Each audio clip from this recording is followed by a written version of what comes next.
In this video, I would like to translate to you from Hebrew a nice piece from this book, which is called The Wisdom of the East by Nissim Mamon.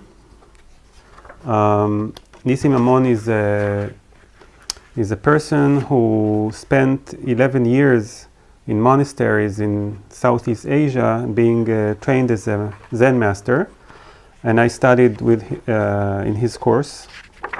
So this piece is called The Princess on the Pea.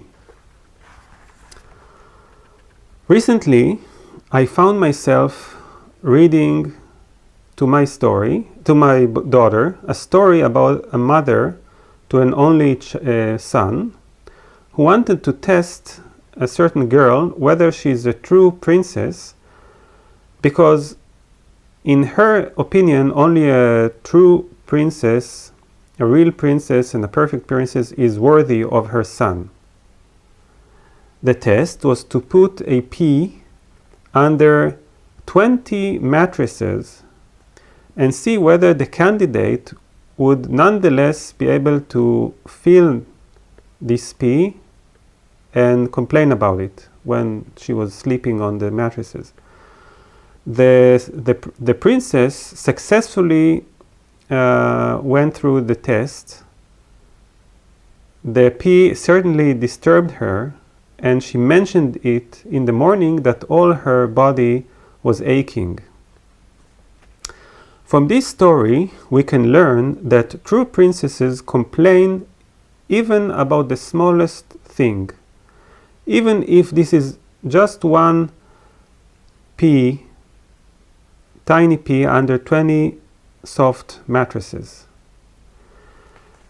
Indeed, a successful woman, this mother found for her son, of all the possible talents that a mother could hope to have for her daughter-in-law, this mother searched and found a daughter-in-law with a special talent for complaining.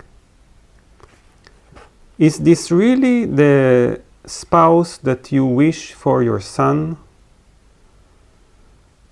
Because if she complains about this one pea, certainly she will find many other things that are not perfect to complain about. Perfectionism and backaches that come easily, are these the great strengths and virtues of real princesses? And if in such a young age such a thing makes her ache in all her body in the morning, what will be in 30 years from now? Maybe there is something else here. Maybe subconsciously the mother was looking to find for her son someone who is similar to herself in character. Psychologically, each of us thinks that they're from the right, correct model. This is how we are built, or more precisely, how our ego is built. Each of us justifies themselves and the way that they manage things in life, and everyone thinks that they are right. The mother in the story is apparently a sensitive and critical kind of person, and naturally she would value a sensitive and critical princess. Because what does a mother want if not a daughter-in-law that is exactly like her? People who like to complain, they're not only certain that it is okay to complain, they also think that this is some sort of exalted or at least royal character or trait.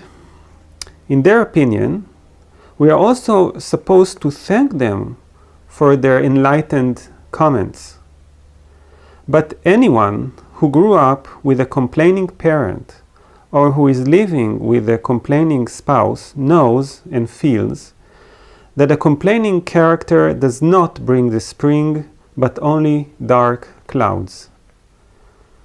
Everyone knows that, except for the people who are complaining, who are convinced that their meticulousness tells about some royal sensitivity to small things.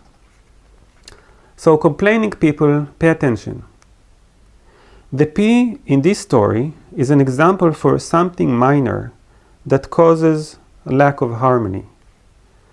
Many things in life are like that, and we should be careful not to nurture the critical approach and make it a hobby of ours.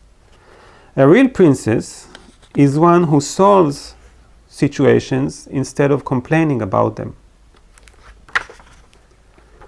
A real prince, he is the one whose sensitivities become attention and is translated to simple action, like the one that is described at the end of the Tao Te Ching by Lao Tse, which says, the Tao, or the way of the wise, is to do instead of complaining.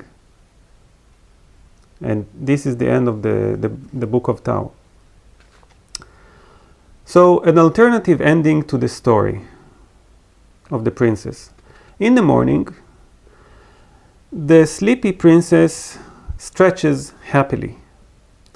The mother is worried, a little disappointed that the princess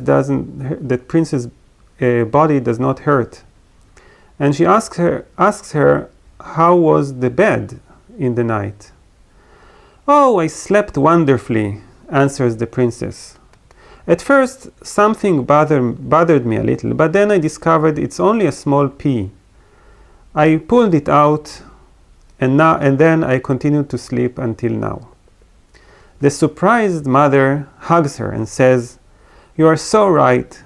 You are a true princess.